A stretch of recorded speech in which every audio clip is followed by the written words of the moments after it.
Graça e paz. Olha só, nos tempos de Jesus, os milagres eles eram abundantes. Jesus mudou o tempo, né, e operou muitas curas milagrosas. No entanto, é preciso notar uma qualidade seletiva nos milagres de Jesus. Havia uma seletividade. Ele não curou a todos. Ele ressuscitou uma menina, mas quantas outras meninas morreram em Israel? Ele curou um paralítico, né, lá no tanque de Betesda, que era era um pronto-socorro, tinha doentes ali de tudo quanto era doença, aguardando, né, o momento da cura. Mas ele chega lá e faz uma seletividade, escolhe um paralítico, que há 38 anos estava ali, aguardando para ser curado. E os outros enfermos que estavam ali no mesmo tanque? Porque ele não aproveitou aquele momento? Não. Curou aquele enfermo, aquele paralítico, e foi embora. Uma seletividade.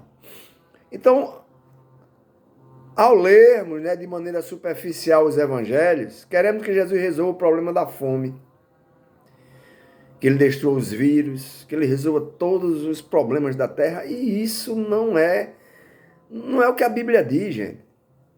Não é. Essa maneira de pensar frustra as pessoas.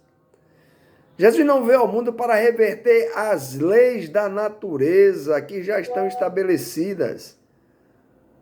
Ele não veio para reverter isso. Mudar por leis melhores, esse não foi o papel de Jesus, muito pelo contrário, ele disse, no mundo vocês vão ter aflições e as enfermidades fazem parte dela. Então, pelo menos nessa primeira vinda, não vai reverter nada. A gente vai continuar vivendo, enterrando nossos entes queridos e um dia sendo enterrado. Levando alguém para o hospital e um dia alguém nos levando para o hospital para sermos socorridos. Então, Jesus resistiu à tentação apresentada por Satanás quando o tentou no deserto para transformar pedras em pães.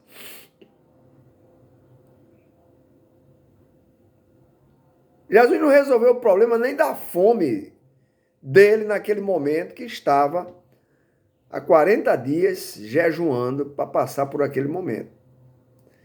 Então, parece haver uma seletividade nos milagres bíblicos. E essa seletividade faz parte da natureza pessoal de Deus. Deus escolheu Jacó e aborreceu Esaú. Mas quem era o primogênito? Era Esaú.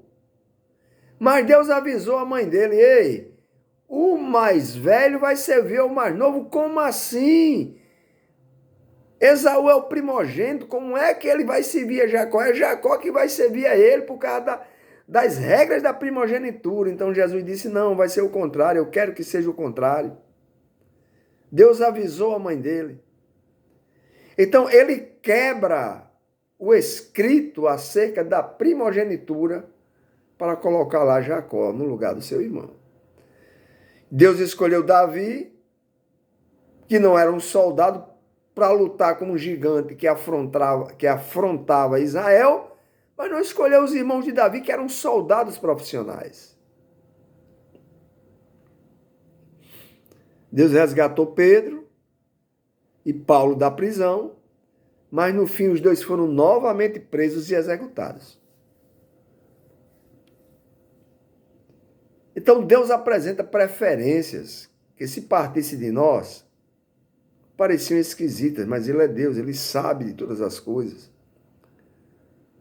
Quando Jesus escolheu aqueles 12 discípulos, nenhum RH selecionaria aqueles 12 discípulos para serem discípulos de Jesus. Nenhum RH. Pelo histórico e ficha daqueles homens, nenhum. Mas Jesus escolheu. Então, a gente vai encontrar níveis de intervenções divinas no mundo. Há níveis, 3 níveis de intervenções divinas no mundo. O nível mais elevado inclui aqueles acontecimentos que são, obviamente, sobrenaturais. É aquilo que é impossível para nós, mas é possível para Deus. como a sarça que arde. Como é que uma sarça arde em chamas, mas não se queima? E aquelas 10 pragas que vieram sobre o Egito? É um nível sobrenatural de atuação de Deus. Em um nível médio, né, está incluso os sonhos, as mensagens e até aparições a pessoas, que é a teofania, como ele apareceu para Abraão e para Jacó, quando Jacó lutou com ele naquele dia, sem saber quem ele era, e que esse é um nível médio de atuação. Já o nível básico inclui acontecimentos naturais, que vão ser realizados por seres humanos, ou seja, ele vai usar seres humanos, é o nível básico. Débora, no tempo dos juízes, conduziu um exército de homens. Salomão projetou um templo maravilhoso. Neemias reconstruiu os muros de Jerusalém. Paulo pregou o evangelho em sinagoga dos judeus. Todos esses acontecimentos e muitos outros executaram a vontade de Deus de forma normal, própria de tarefas do dia a dia, reconstruir muro, pregar, liderar um exército. Coisas do dia a dia que ele usa-nos, a mim e a você, para realizar. Então, que não precisa de um milagre. O milagre nas proporções que a gente imagina de um milagre. Deus vai me usar e vai usar você. Então, no final de tudo isso, Deus vai se alegrar em delegar a missão de realizar a pessoas como eu e você. Então, a soberania de Deus no final faz toda a diferença. Ele quem decreta se vai ser um milagre sobrenatural, um milagre de nível, uma atuação de nível médio, uma atuação básica usando pessoas. Em todo caso de enfermidade, eu levo meu pedido a Deus, pois sei que Ele é o Pai das misericórdias e Deus de toda consolação. E Jesus veio mostrar, presta bem atenção a isso, a anomalia, ou seja, a anormalidade que é a doença. Não era para nós adoecermos, mas por causa do pecado adoecemos. Embora não resolvendo todos os problemas deste mundo, principalmente de curas, que é o que a gente está falando nessa série, os milagres de Jesus deram um sinal claro. Todos os milagres deram um sinal claro de como o mundo deveria ser. Sem fome, sem doença.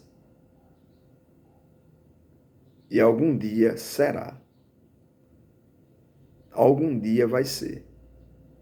Não este, mas no novo céu e na nova terra que estamos aguardando com tanta ansiedade.